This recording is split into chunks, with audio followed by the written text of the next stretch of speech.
As you know, my name is Rhonda Watson and I'm a proud Gunja Jamara woman. And I'd like to acknowledge the land we meet upon today, the Wurundjeri people of the Kulin Nation, and pay my respects to the elders past, present and those who are in the room today. Thank you. Hello, I'm Stephanie Suter from Mungabrina Aboriginal Corporation. I'm a proud Gamilaroi woman, and thank you, Rhonda, for doing acknowledgement. My name's Noleen Tunny, and I too would like to acknowledge the traditional custodians of the land on which we meet today, the peoples of the Kulin Nation, and acknowledge elders past and present. Now, whenever we acknowledge country, we acknowledge the elders of the traditional custodians, and they are the custodians of the oldest living culture on earth. They are the keepers of culture, and they pass the living flame of culture from generation to generation. This is an extremely diverse group of people we're talking about. To talk about Aboriginal people as a, single unit makes about as much sense as talking about European people as a single unit. This is an extremely resilient group of people as well. As the life expectancy gap closes, we're looking at larger numbers of Aboriginal elders. Now, Aboriginal communities are often thought of as very young communities, but in fact the over 65 demographic is the fastest growing group of Aboriginal people. But it's a poignant fact that Aboriginal elders have particular and distinct barriers in accessing care. I'm sure that most of you in the audience, if not all, are very familiar with the diversity framework. I can see lots of nods. It was launched last December by the Minister for Ageing, the Honourable Ken Wyatt, and made provision for action plans to meet the needs of specific groups of people, including culturally and linguistically diverse communities, lesbian, gay, transgender, bisexual, intersex and queer communities, and Aboriginal and Torres Strait Islander communities. These are the first 3 action plans that will be released a little later this year. In relation to the Aboriginal and Torres Strait Islander Action Plan, the Institute for Urban Indigenous Health, IUI, as the lead agency and in association with the Victorian Aboriginal Community Controlled Organisation, conducted consultations across the length and breadth of Australia with Aboriginal and Torres Strait Islander communities. I will be providing a bit of an overview of this consultation process with a focus on what the consultation process told us about providing culturally appropriate care for elders, and with the assistance of my learned colleagues here, a focus on what that looks like in practice.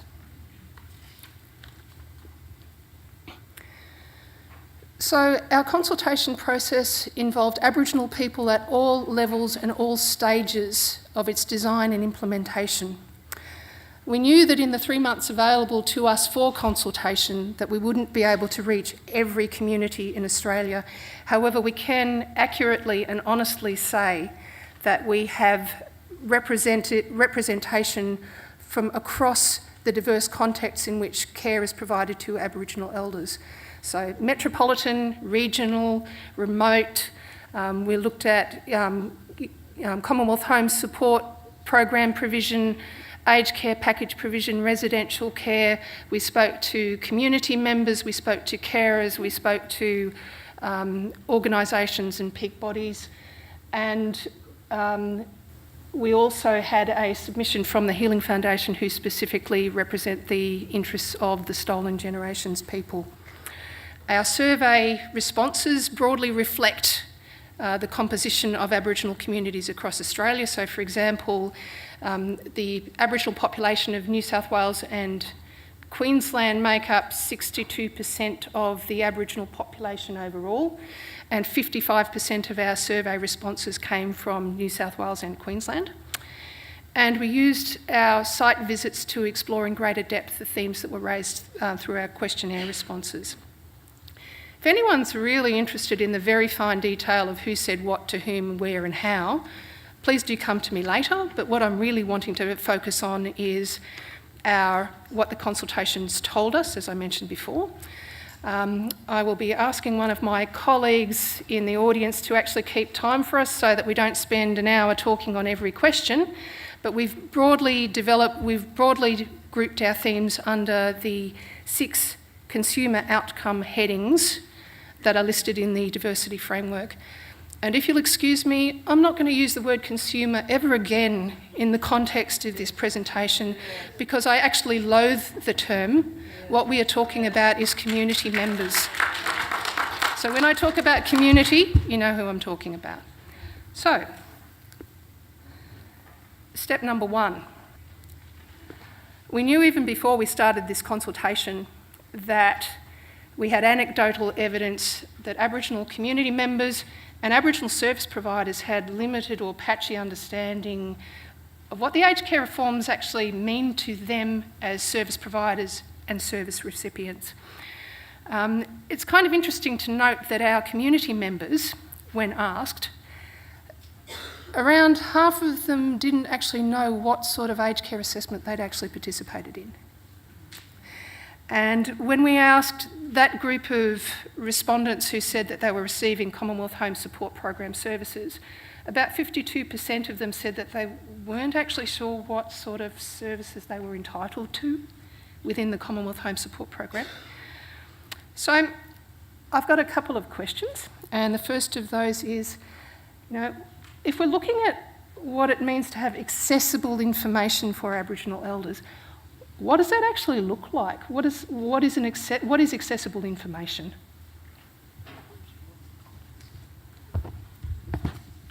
Okay, so what we do at our planned activity group is we just do simple, easy to understand brochures for our elders.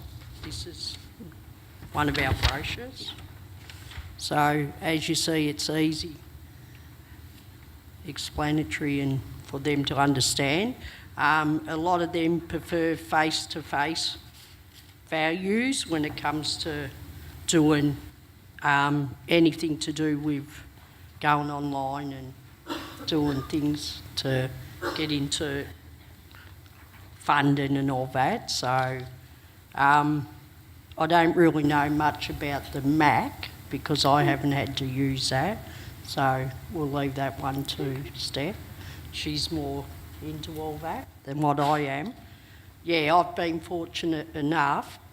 The elders we have coming to our planned activity group, they were already there prior to the MAC coming into the state, and I haven't had to use it, so I can't comment on that.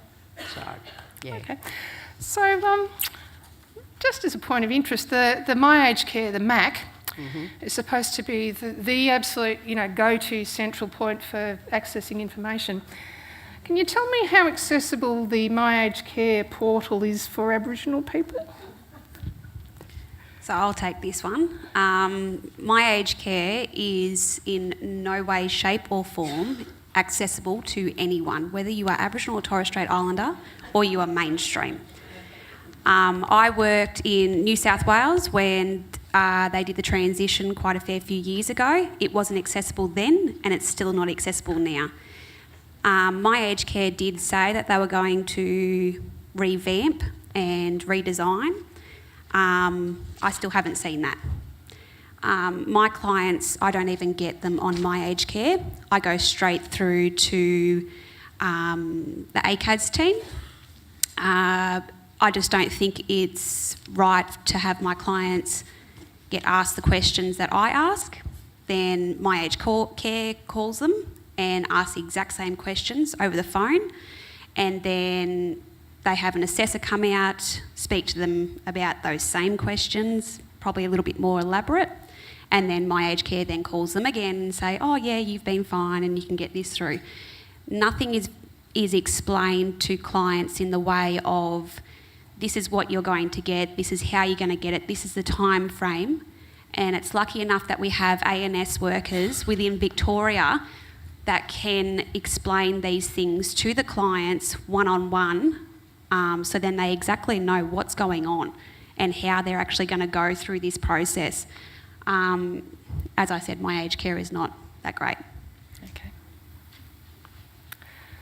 So, genuine community collaboration and partnerships. This is a best practice principle that actually underpins effective service delivery to Aboriginal people. And it enables services to be tailored to local need. Now, there are a number of really good case studies across the country that illustrate how elders may become involved in the development and delivery of aged care services to meet their needs. But by and large, elders haven't been involved in design of services, and there is a lot of emphasis on involving Aboriginal community-controlled organisations in the design of those services as a mechanism for involving community input. There's a few reasons for that, but can I ask people, when I talk about Aboriginal community-controlled organisations, do you actually know what the community control in community control means? Anyone? Everyone? Lots of shaking heads. Okay, so let's be absolutely clear about this. When you're talking about an Aboriginal community-controlled organisation, the Board of Management is elected from the community, by the community, in a democratic process. So when we're talking about a community-controlled organisation actually having moral authority and mandate to talk on behalf of and in association with their community, we're talking about that democratic process that gives them that moral authority. It gives them the capacity to provide community input, but also community-controlled organisations, they are often the trusted entity and the first port of contact for Aboriginal community members. And the more vulnerable the community member, the more likely it is that the community-controlled organisation will be their first port of call.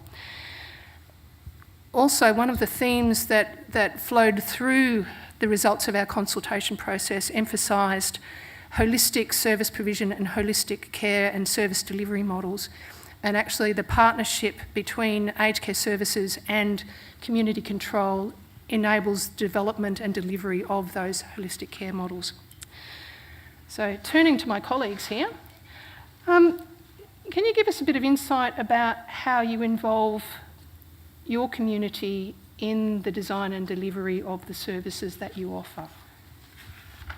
Okay, so when it comes to us doing the care plan for our elders, we do invite family to come along to make them feel at ease and comfortable. They do prefer, if it is an Indigenous worker, working with them. If not, you can always get ACOs that'll come in and help work with them as well into their homes. But you've got to have that trust and honour and everything to be working with them. And we make it culturally safe for them when it comes to doing our care plans. We're aware of their culture needs as well. And if they do have to go through a mainstream organisation, we just hope that they do have cultural awareness training as well. Can I ask both of you, have you got any thoughts about the way that mainstream providers can access the cultural expertise?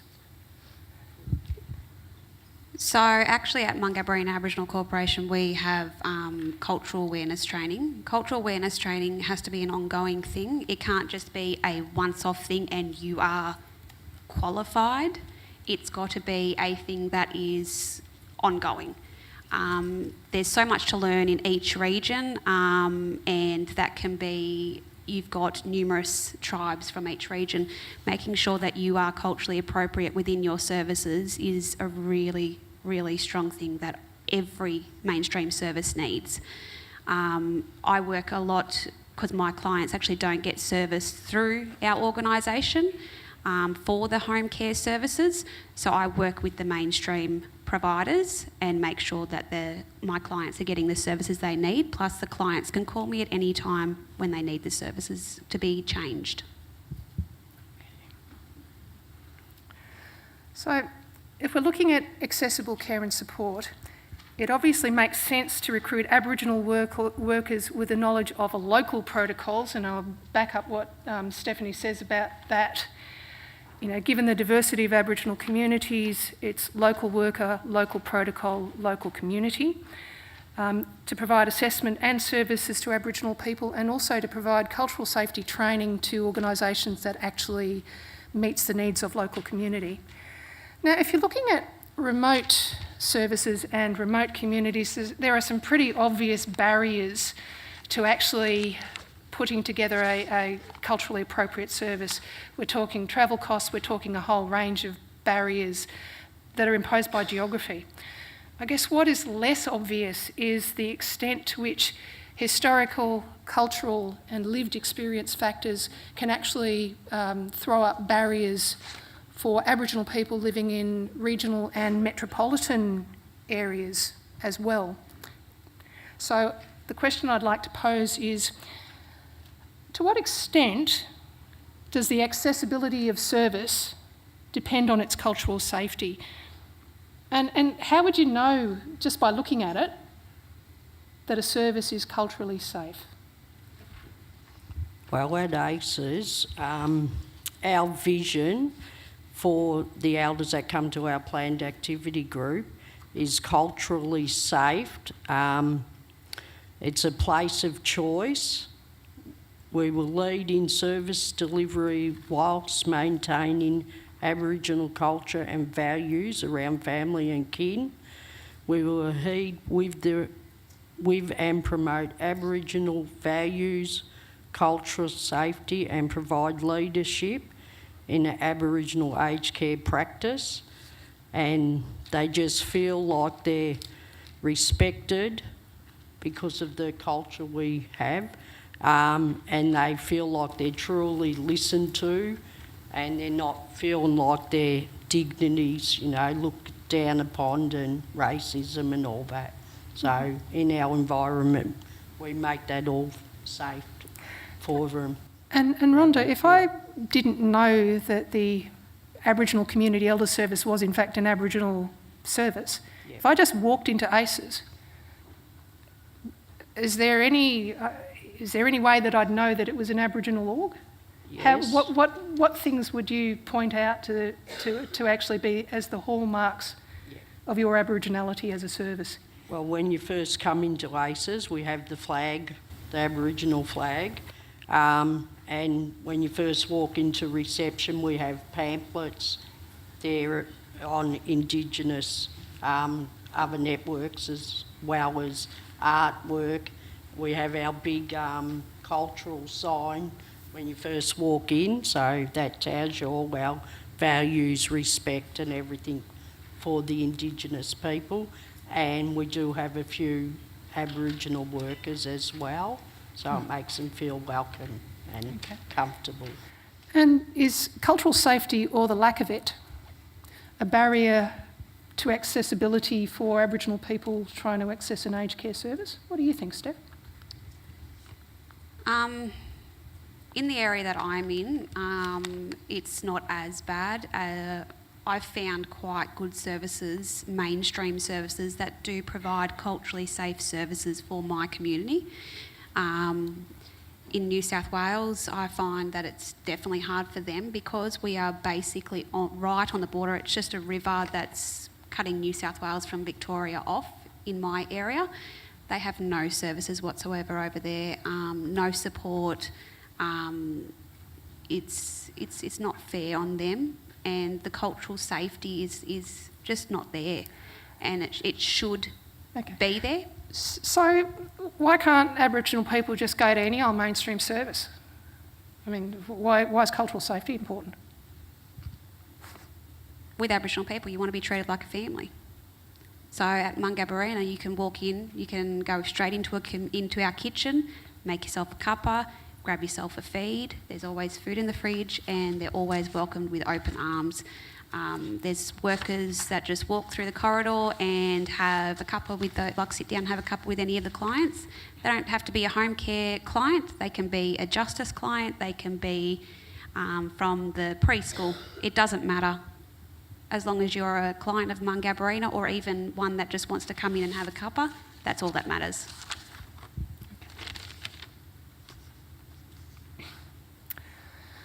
Now, we've already touched a little bit on my aged care and some of the difficulties experienced by Aboriginal people attempting to use it, and some of the workarounds that organisations have used to bypass this altogether.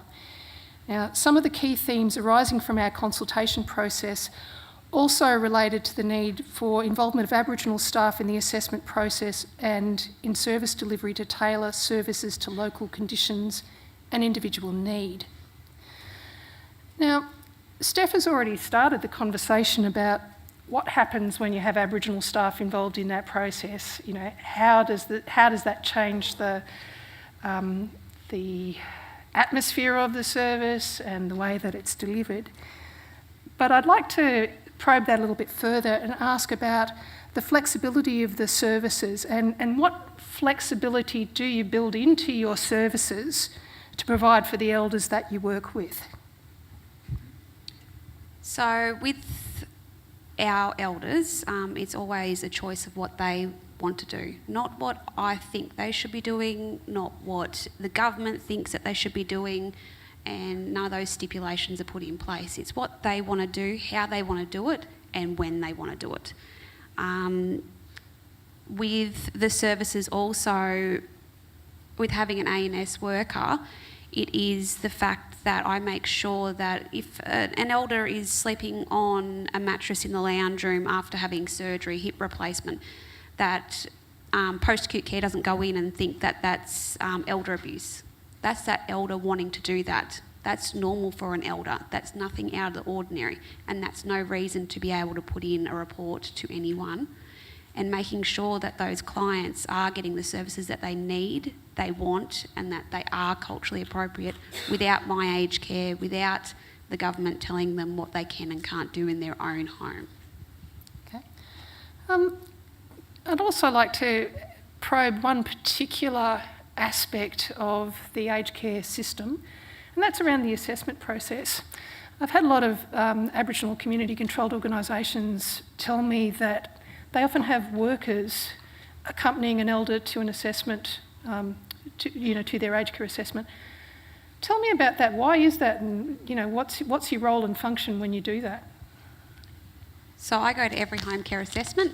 As an ANS worker, I do not let anyone else go unless they're a disability worker and have the qualifications.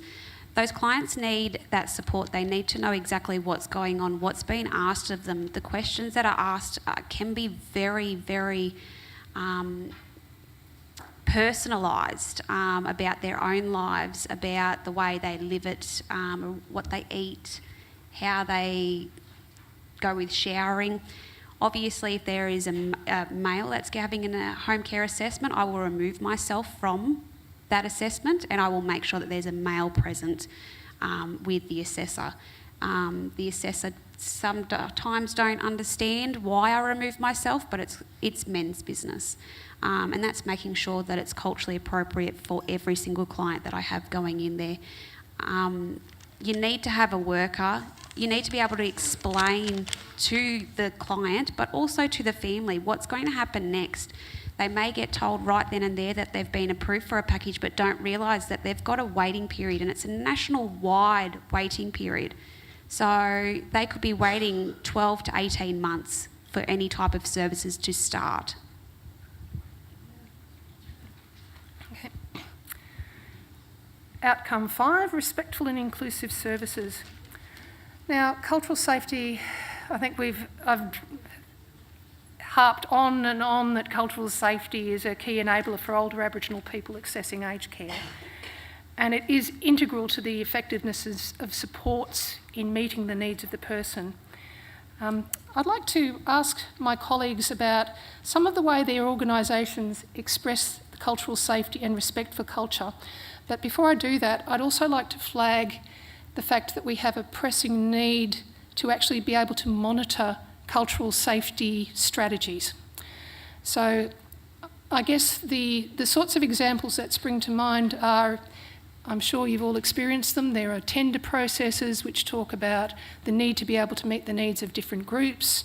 And in order to be the successful tenderer, many organisations will say, well, we do a range of things so that we can meet the needs of culturally and linguistically diverse clients or Aboriginal and Torres Strait Islander clients. If organisations are claiming that they are trying to become more culturally safe, that they have put in place strategies to achieve this aim, we also need strategies to be able to monitor the effectiveness and impact of those strategies and make sure that they are effective and basically change approach if they are not. So, back to cultural safety in the service provision.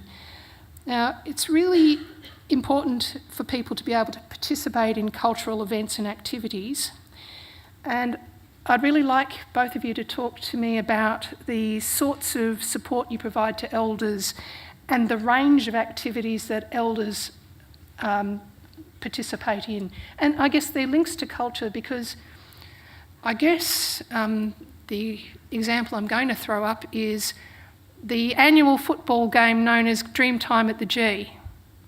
Now, I'm sure a lot of people think that's just a football game. Actually, it isn't.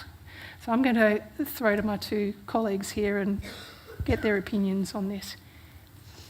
Okay, so at ACES, as you know, in July we have NAIDOC week, and that starts from a Sunday to the following Saturday, and there's an event each day that we take our elders to from the planned activity group. We have the flag raising day is at one of the Aboriginal organisations, so we take our elders there.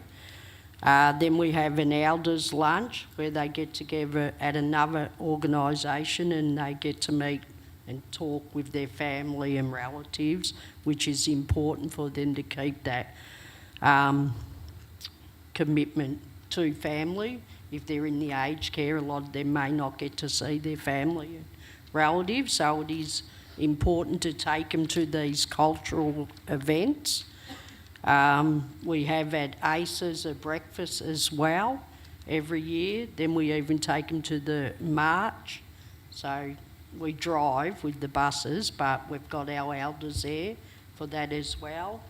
And there's Sorry Day as well. So I just feel we have to keep their culture going, and so that's why we do take them to a lot of the NAIDOC events when they come up every year. So again, we have the NAIDOC events in Albury Wodonga, so the clients are taken to those events that go on that whole week. Obviously, we don't do it over the weekends, but it's during the week. Also, when a client is getting assessed for a home care package, I make sure that their return to country is put in their home care package. It is a big thing for clients to be able to return to country at least once to every second year. Steph, what does it mean to someone to be able to return to country? I mean, I've heard people talk about return to country as some kind of holiday. Is it just a holiday that elders have? No.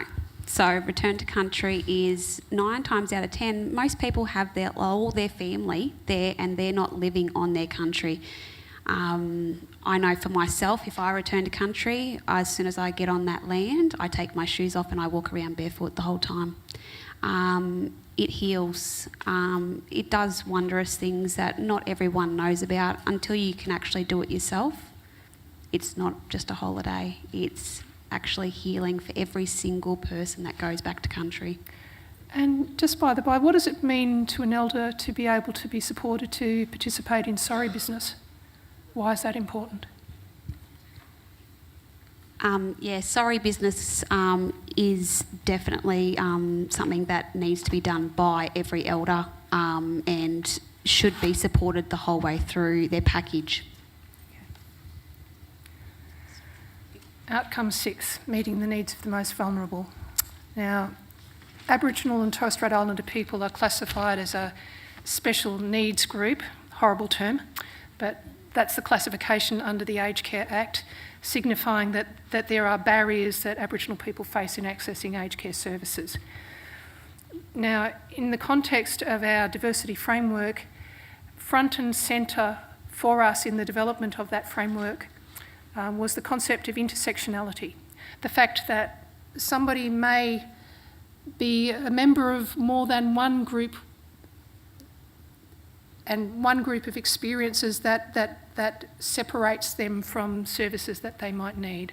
So you might have an Aboriginal person who is homeless, who has been a war veteran, who is gay, who may have all of those characteristics, all of which present particular challenges. Within Aboriginal and Torres Strait Islander groups, there are still the need to really work to research and identify what are the barriers and what are the nature of the solutions that are necessary. I'd like to focus on one particular group within the Aboriginal population, that's the Stolen Generations group. In Victoria, Aboriginal people have been impacted at rates higher than the national average by stolen generation policies. By 2023, 100% of those people who have been impacted by stolen generation policies will in fact be 50 years and over and eligible for aged care services. And I'd like to now focus on, I guess, what are the sorts of issues that we might actually have to take into account when providing aged care services to members of the stolen generation. Okay. By then, 50 years and older, like a lot of that information may have died with their relatives or family, so they may not have a lot of that information if they were the stolen generation. So for them it'd be hard to have, I suppose, an identity that they can call their own. So to me that would be very hard, and you'd have to really, tread lightly on that subject when it comes to the stolen generation. I feel that anyway. It is very full with information for these clients. These clients have lost a lot of their lives. They've lost a lot of their culture. You just don't know how much of the information that they actually still have in their minds, and they're ageing. They could also have Alzheimer's, dementia. Like, these people have lost their identity. Knowing what they know, and obviously making sure it's, if a client has got some type of dementia or Alzheimer's and they know of all this information, do some research, put it in a booklet for them. Make sure that they have that information all the way along until they do pass away, so they can pass some information down to their grandchildren, because a lot of information will be lost forever and none of us will know. Here is our take-home message, and it's a very familiar one. One size does not fit all. Cultural safety must be embedded in all aspects of service design and delivery and monitored for impact. Partnerships with Aboriginal communities and their representative organisations is the key to effective service provision. And Aboriginal people are best placed to lead the design and delivery of services which meet their needs. Thanks very much for your time this morning.